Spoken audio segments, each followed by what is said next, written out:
so excited to introduce you to my next guest, Kerri, who is a marketer who does some amazing work for law firms. She builds marketing machines, and we're all about marketing machines here at Marketing Boss. So I am going to bring her on our virtual stage in just a second after we play this video for you.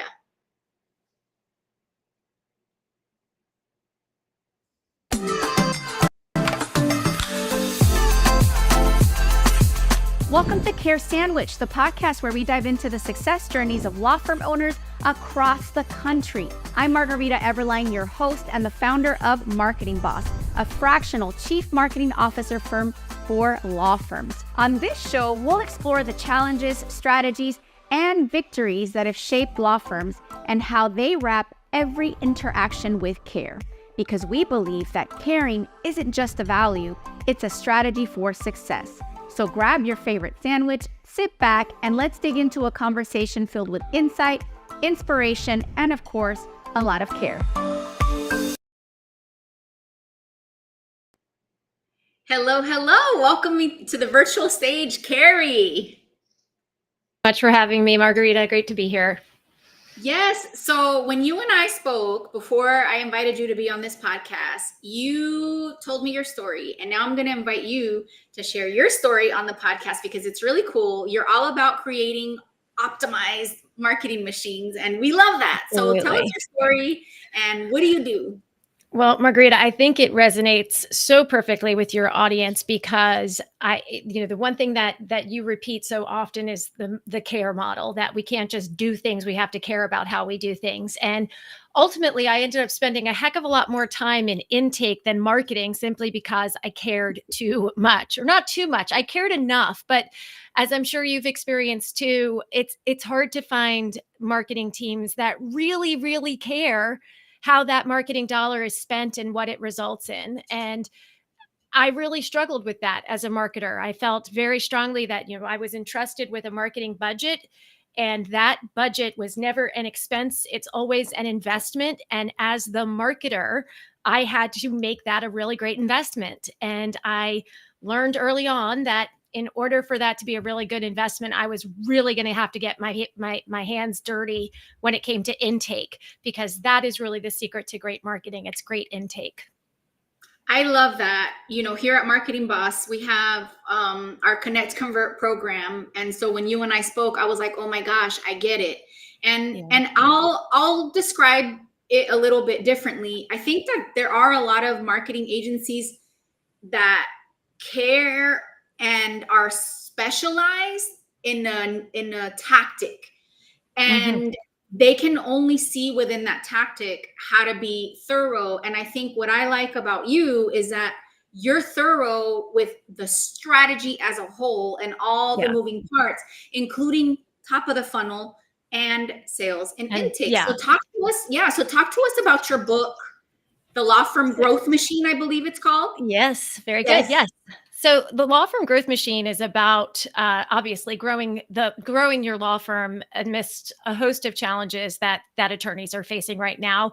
Chief among them being sheerly competition. There's so much competition, and you brought up the word tactic, which is part of my 5T. So the F5T, the flywheel 5T, is really the concept of the growth machine. How do we get growth that fuels additional growth? And the tactic that marketing teams employ are their expertise. They may be experts at any one tactic, but in order to be really effective, you have to have tactics at every stage of the funnel that are going to promote conversion and ultimately result in clients. And so the line that I've repeated for years, going back to my own marketing time, is clicks aren't clients. And finding the marketing team to be incredible at making the phone ring or getting the click and the online conversion is where most marketing business ends. And that's where the firm really needs to step in. When I am traveling to conferences and people ask me what I do, I often tell them that I make marketing teams look good because their job is to make the phone ring. My job is to make sure that we know where the phone call came from. It was answered quickly, it was responded to empathetically, and it was converted on that first call. So I'm a partner with the law firms because that marketing investment is so critical to, excuse me, I'm a partner to the marketing agencies because they're doing great work making the phone ring, getting that click, and getting that online conversion. We need to get the in-firm conversion as well. So the concept behind the growth machine is just like any machine, a machine, whether it's a coffee grinder or an electric toothbrush, it makes it easier to do more work with less effort. And so that's what we look at across the marketing to intake conversion. How do we make it possible to do more, streamline those efforts, and get better results with less effort? So I'm going to share an illustration, and I bet you're going to finish off all the things that go wrong after this step. Okay. So law firm hires a wonderful killer agency that knows how to get the phone to ring. And they build campaigns for Google, for Facebook, all the channels, right? All the things. Then what goes wrong?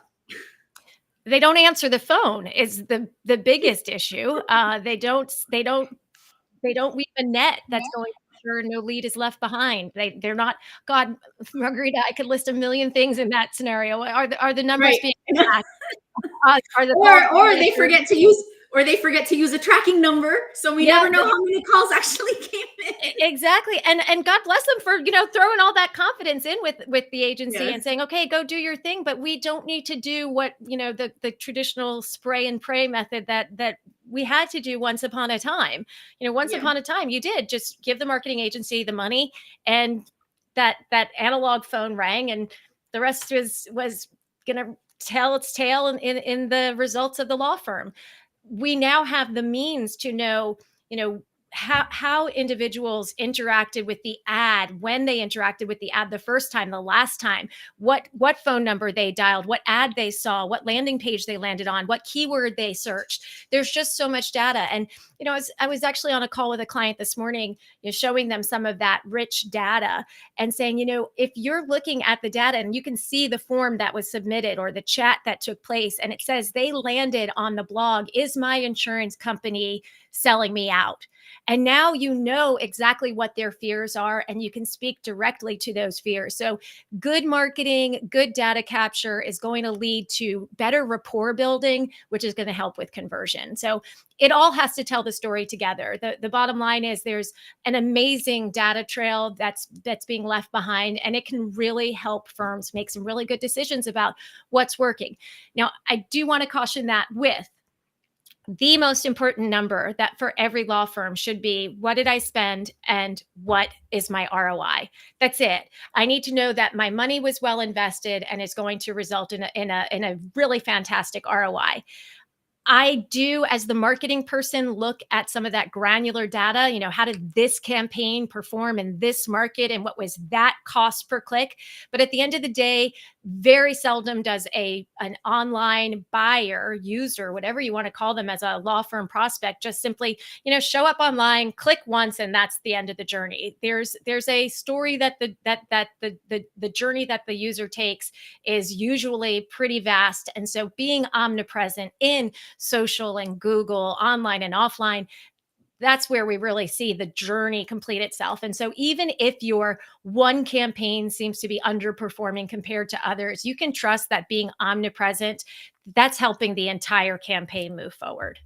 Yeah, and remarketing is another aspect too, right? You can have somebody respond to a digital ad, and if you remarket to them passively with a billboard or a TV ad, that helps. And then if you remarket to them directly, because there's ways to remarket to website visitors that don't convert, to people that fill out forms from specific campaigns that don't necessarily convert, you can remarket and nurture those leads.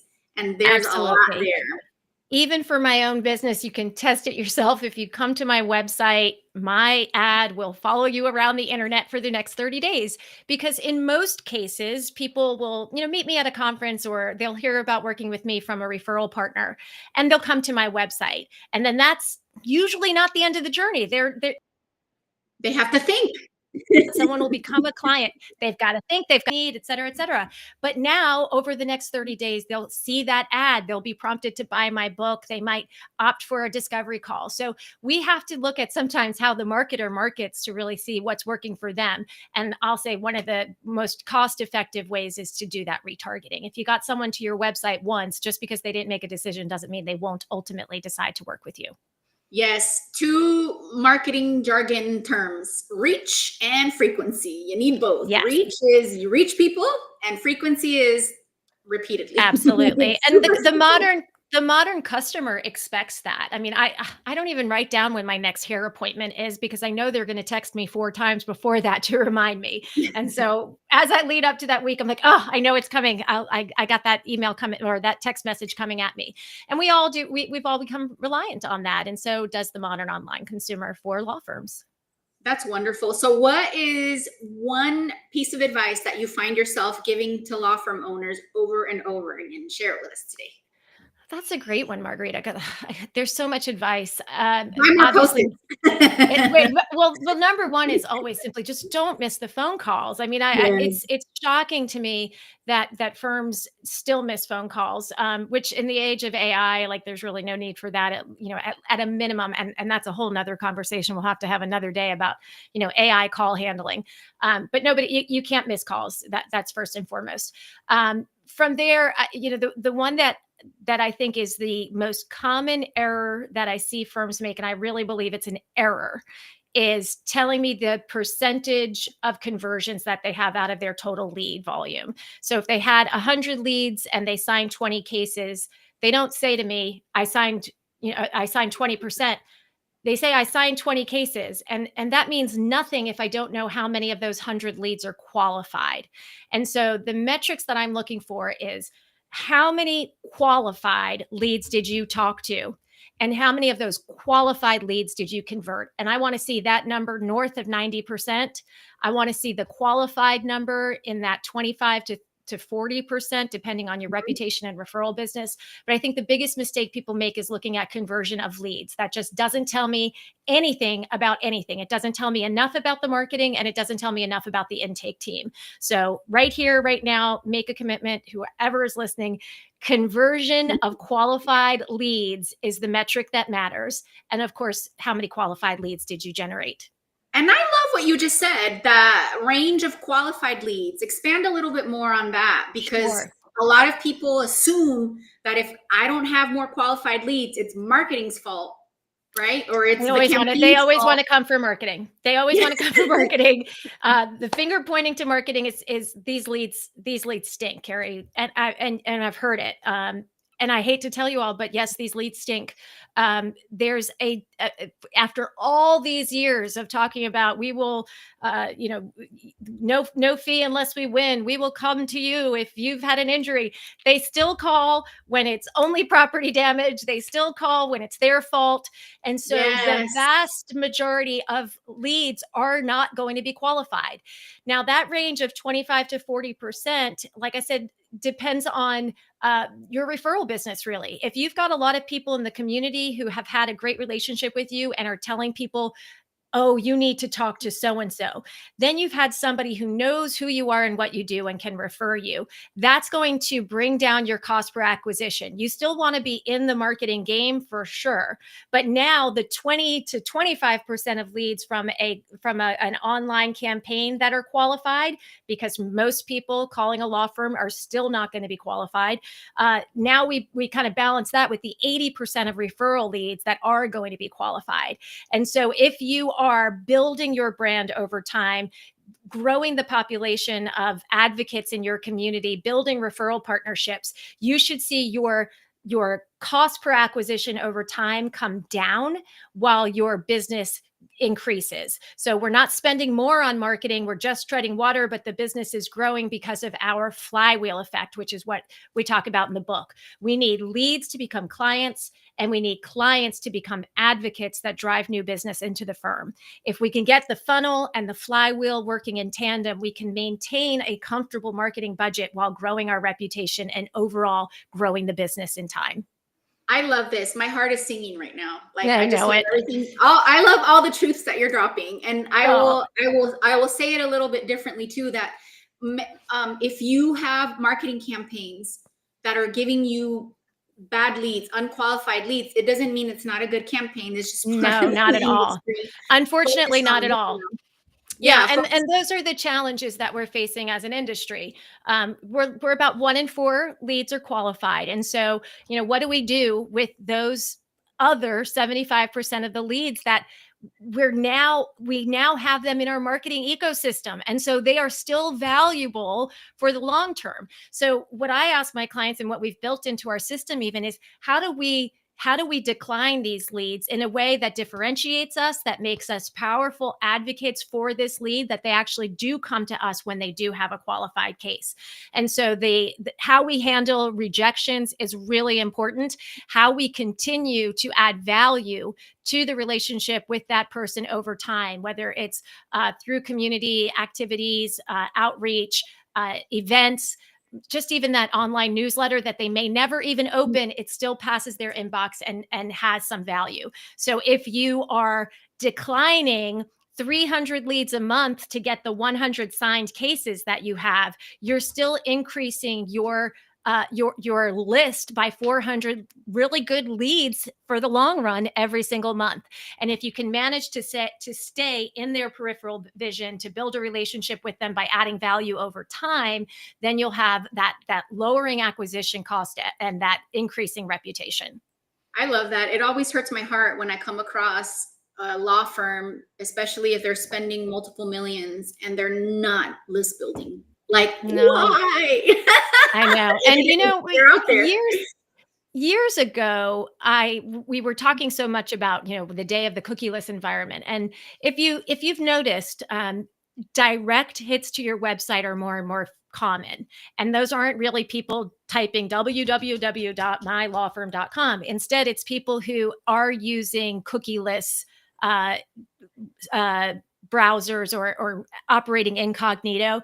And so we don't have as much data as we used to have in some cases, which is why that list is so important. If you've been collecting, even passively collecting email addresses and phone numbers for the last 5 years, you could have 30,000 contacts in your area that you could be marketing to in a meaningful way if you do so with meaning. And that's where I think, we all have to put our heads together and say, well, what does really add value? How do we become true advocates of our community and not just ask them to be advocates for us, but how can we be advocates for them? So build the list, use the list, send the emails, invite people to the parking lot party, do a fundraiser, host a cookout. These are the things that actually will generate long-term results. Kerri, I love everything you're saying. I want more law firm owners to work with you. So, what does a law firm owner need to do to get a discovery call with you, learn more about your Sure. services, and what services do you offer if we have time? Because I know you offer a lot. So, Sure. No, so we are, it's so interesting because we are evolving right there with the law firm. So we have added some AI services into our offering to help firms as they navigate the ways to best use AI. But our bread and butter is building these intake systems that connect your marketing, intake, and data so that you are really getting rich information that's going to make you more successful by allowing you to make data-driven decisions. So we build the systems, and then training the intake team is absolutely essential to your success. So don't just put people on the phone, train them, invest in them for the value of one very modest case. You can have a team that is better equipped to close with efficiency. And by that, I mean, you've got to get the one call closed. Stop chasing people, convert on the first call so that we're not in this endless pursuit of just checking in. It's so infuriating. We lose people that way. So build a more efficient team, connect the data dots, and make decisions based on that. Call me for a discovery call to look at where we can really add value for you. We're at Kerri, Kerri, James, JAMES.co. And you can book a consult with me there or shoot us an email, Kerri@kerrijames.co or hello@kerrijames.co. It's a trend. That's awesome. And there you have it on the screen too. If you didn't get a chance to write it down as she was saying it, please make a note, give her a call, have her help you with your marketing. We need more marketing vendors like you in this world. I love everything that you said. I bet you have very interesting taste in sandwiches. So I'm going to ask you what your favorite sandwich is. I have the hardest time turning down a Reuben. I just can't even do it. So I'm thinking that's probably not the most common sandwich that you ever get. And don't get me wrong, I love a really good Italian hero with gabagool. And I'm not gonna lie, but if you sit me down and there's a freaking Reuben on the menu, I'm not moving on. I can't do it. That's cool. Yeah, I like the Reubens too, but I'm more of an Italian. So yeah, I love meats. Check for this past weekend. Great Italian hero this weekend. So that's awesome. Well, there you have it, folks. Kerri, get in touch with her, level up your marketing with her machine building skills, and her team is ready to take your call. Thank you so much for watching today's episode. We'll see you on the next one. Thanks, Margarita.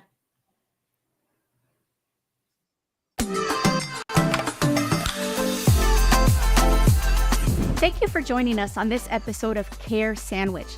Remember, the way we care for our clients, our teams, and ourselves can make all the difference in our success. Until next time, keep caring, keep growing, and I'll see you on the next episode.